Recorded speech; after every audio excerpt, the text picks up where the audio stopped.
Salam sejahtera dalam Tuhan Yesus Kristus. Jumpa lagi kita di channel pembahasan firman kebenaran. Dan kali ini kita akan membahas masalah yang cukup pelik dan rumit, mengingat apa yang akan kita bahas, realisasi prakteknya tidak semudah kebenaran firman-Nya. Dan ketika kita membahasnya, tidak banyak yang langsung bisa mengerti apa sebenarnya yang sedang kita bahas. Masalah apakah itu? Yaitu mengenai tumpuan gereja. Selamat datang di channel pembahasan firman kebenaran.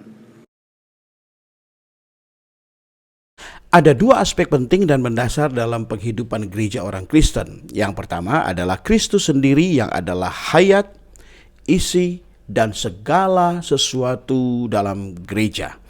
Dan aspek penting yang kedua dari penghidupan gereja adalah tumpuan di mana gereja itu berdiri. Itulah yang dimaksud tumpuan gereja. Tumpuan gereja bukanlah pondasi atau dasar gereja. Pondasi gereja adalah Kristus, karena firman berkata tidak ada seorang pun yang dapat meletakkan dasar yang lain daripada dasar yang telah diletakkan, yaitu Yesus Kristus. 1 Korintus 3 ayat 11. Pondasi adalah bagian integral dan mendasar dari sebuah konstruksi bangunan, sementara tumpuan adalah sebidang tanah yang disebut lokasi yang di atasnya pondasi itu diletakkan. Tumpuan bukan bagian dari konstruksi, tetapi hanya sebidang tanah yang di atasnya konstruksi itu diletakkan. Meskipun pondasinya mungkin tertanam dalam-dalam di atas sebidang tanah tumpuan, ia tetap adalah pondasi yang berdiri di atas tumpuan tanah. Ada banyak yang disebut gereja katakanlah di kota Jakarta. Pertama, gereja Roma Katolik di Jakarta. Mereka mengaku dibangun di atas Kristus selaku pondasi mereka. Yang lain ada gereja Presbyterian, juga mengaku bahwa pondasinya tak lain adalah Kristus. Aliran Baptis, kemudian ada juga aliran Metodis, Episkopal, ada Lutheran, dan banyak lagi mengakui hal yang sama, bahwa pondasi atau dasar mereka adalah Kristus. Semua mengaku bahwa Kristus adalah pondasi mereka. Benar, tetapi semuanya telah mengabaikan masalah tumpuan gereja ini. Mohon maaf, karena ini pembahasan mengenai realitas dari kebenaran firman, maka saya menyebut saja contoh nama-nama gereja biar lebih konkret. Saudara-saudari, apakah tumpuan dari gereja Roma Katolik? Pastilah adalah Roma menjadi tumpuan mereka. Di atas tumpuan apa gereja Presbyterian dibangun? Sangat jelas bahwa tumpuannya adalah suatu sistem pemerintahan gereja yang disebut presbiteri atau kepenatuaan. Mereka telah meletakkan pondasi Kristus di atas tumpuan presbiteri.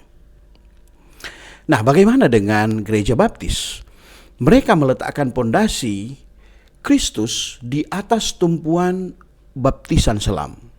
Kemudian ada golongan Luther, mereka juga telah meletakkan pondasi Kristus di atas tumpuan Lutheran dan pengajaran-pengajarannya. Kita lihat di sini bahwa semua gereja memiliki pondasi yang sama, yaitu Kristus. Tetapi mereka semua berdiri di atas tumpuan yang berbeda-beda. Tumpuan yang berbeda inilah yang menyebabkan masalah bagi kesatuan gereja. Jadi masalahnya di sini bukan di dalam Kristus sebagai pondasi, melainkan tumpuan di mana gereja itu berada dan berdiri. Coba kita membayangkan bahwa setiap kelompok kekristenan di kota Jakarta bersedia untuk meninggalkan tumpuan mereka masing-masing. Misal, gereja Roma Katolik bersedia untuk membuang tumpuan ajaran Roma Katoliknya. Kemudian gereja Presbyterian bersedia membuang tumpuan kepenatuaannya, dan golongan Baptis bersedia membuang tumpuan baptisan selamnya. Kemudian golongan karismatik dengan rela membuang tumpuan bahasa lidah dan manifestasi adikodratinya. Golongan Protestan dan Metodis bersedia membuang tumpuan liturgi tata cara ibadahnya.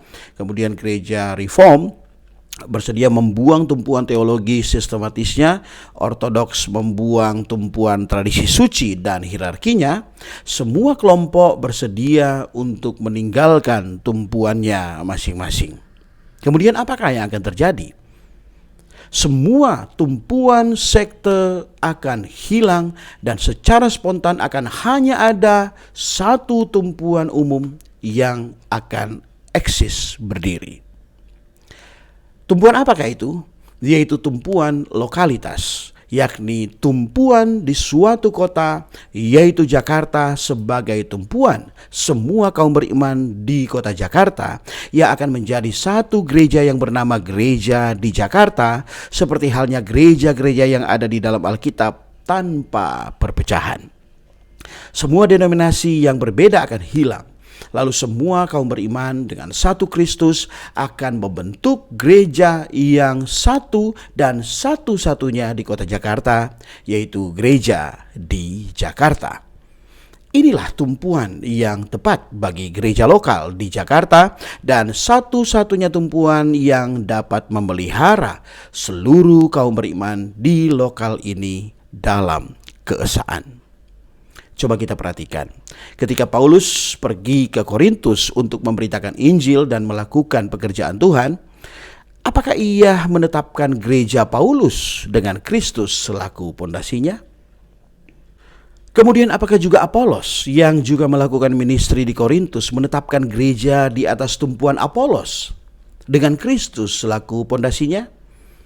Atau apakah Petrus yang juga mungkin pergi ke Korintus, dia mendirikan gereja Petrus dengan Kristus selaku pondasinya? Tentu mereka tidaklah demikian. Di Korintus tidak ada gereja Paulus. Di Korintus tidak ada gereja Apolos. Di Korintus tidak ada gereja Petrus. Lalu apa yang mereka lakukan?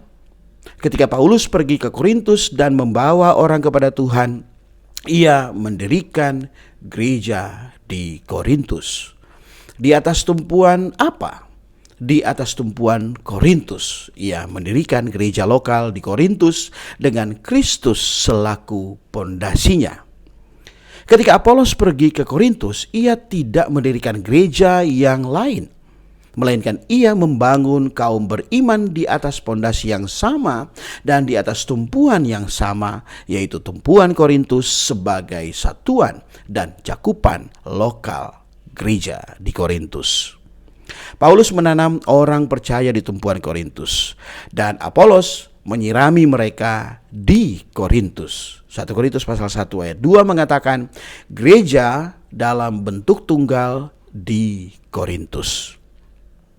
Paulus, Apolos, dan Petrus membawa ministry mereka yang berbeda-beda ke Korintus, tetapi mereka semua membangun satu gereja dengan satu pondasi, yaitu Kristus di atas tumpuan keesaan, yaitu gereja di Korintus. Jadi akhirnya hanya ada satu gereja yang ada di Korintus, yaitu satu pondasi yang adalah Kristus dan satu tumpuan yang adalah tumpuan yang umum di seluruh lokal kota itu. Satu gereja dengan satu pondasi dan satu tumpuan yang sangat-sangat jelas, yaitu tumpuan keesaan gereja di Korintus. Masalah perpecahan hari ini bukanlah di aspek dasar atau fondasinya, tetapi tumpuannya atau groundnya, tanahnya, lokasinya. Tanpa Kristus sebagai hayat dan isi kita, dan tanpa tumpuan keesaan dengan kaum beriman di lokalitas tempat kita berada sebagai pendirian kita yang tertentu, kita tidak dapat mempraktekkan kehidupan gereja yang sebenarnya dan yang normal seperti apa yang ada di dalam Alkitab Perjanjian Baru. Ada banyak yang disebut gereja dan kelompok bebas di Jakarta. Mengapa ada begitu banyak perpecahan? Masalahnya, seperti yang telah kita lihat, bukan disebabkan oleh pondasinya yaitu Kristus, tetapi masalah tumpuannya. Anda mungkin berkata bahwa kelompok bebas tidak memiliki tumpuan. Tetapi sulit bagi kita untuk percaya bahwa ada kelompok bebas yang berdiri tanpa tumpuan, yang seperti mengambang atau melayang. Mungkin tumpuannya tidak tertulis atau diumumkan, tetapi sudah pasti dipahami bahwa sebenarnya bebas itulah yang menjadi tumpuan mereka dari free group atau kelompok-kelompok bebas ini. Juga ada yang menamakan kelompok oikumenis atau kelompok interdenominasi. Oikumenis dan interdenominasi itulah yang menjadi tumpuan mereka, bukannya kepada eksistensi di mana mereka berada dan berdiri sebagai tumpuan lokalitasnya. Kita harus meletakkan setiap tumpuan lain dan berkumpul bersama hanya di atas dasar lokalitas yang adalah tumpuan keesaan gereja. Tidak peduli kita ada di mana, kita harus berkumpul di atas tumpuan keesaan gereja untuk mempertahankan kesatuan tubuh Kristus. Karena hanya dengan mengambil tumpuan keesaan inilah baru keesaan roh dapat dipertahankan. Efesus pasal 4 ayat 3. Dan hanya dengan cara inilah kita akan memiliki ekspresi tubuh Kristus yang tepat, sejati, dan yang normal. Alkitab dengan jelas memperlihatkan kepada kita bahwa dalam setiap lokalitas, ekspresi tubuh Kristus, yaitu gereja lokal, hanya ada satu. Tidak ada tempat di Alkitab yang menyebutkan bahwa ada lebih dari satu gereja lokal di satu kota. Semua kaum beriman di kota Korintus adalah gereja di Korintus. Semua kaum beriman di kota Efesus adalah gereja di Efesus. Semua kaum beriman di kota Tesalonika adalah gereja di Tesalonika. Dan semua yang dikatakan Alkitab bahwa di satu kota hanya ada satu gereja, yaitu gereja di kota itu, ia tidak memiliki nama khusus selain nama kota di mana kaum beriman, yaitu gereja itu berada. Tidak ada gereja Paulus di Korintus, tidak ada gereja Apolos di Korintus, tidak ada gereja Kefas di Korintus, tidak ada gereja Kristus di Korintus. Yang ada adalah gereja di Korintus. Itulah gereja lokal di Korintus, itulah tumpuan keesaan lokal. Satu kota atau desa adalah satu gereja. Tidak ada nama apapun selain nama dari kota atau desa itu sebagai nama gereja. Janganlah kita menjadi rumit dan bingung karena kekristenan saat ini yang sudah terbagi-bagi menurut organisasi keagamaannya masing-masing. Kita harus menyadari bahwa di akhir zaman ini, bahwa gereja lokal yang dimaksud Alkitab cakupannya adalah semua orang percaya yang ada di dalam satu kota atau desa atau distrik. Tetapi yang disebut gereja lokal dalam pelaksanaan saat ini telah menyimpang dari prinsipnya, yaitu dengan menganggap bahwa gereja lokal itu adalah lokal menurut organisasi keagamaan masing-masing. Yang demikian akan terdapat banyak gereja lokal dalam satu kota. Ini akan kita bahas dalam pembahasan selanjutnya. Sebenarnya, sungguh suatu hal yang tidak tepat untuk bertanya kepada orang percaya, mereka termasuk ke dalam gereja yang mana? Kita sering bertanya, Anda gereja mana? Anda gereja di mana? Sebab saya termasuk dalam satu gereja di mana semua orang percaya juga termasuk ke dalam gereja ini, yaitu gereja dalam suatu kota, suatu tempat, entah itu kota ataupun desa, tidak menggunakan nama apapun selain nama kota atau nama desa tersebut. Inilah gereja lokal, inilah tumpuan keesaan sejati gereja. And the truth shall set you free. Ini zaman pemulihan Tuhan. Tuhan Yesus memberkati. Amin.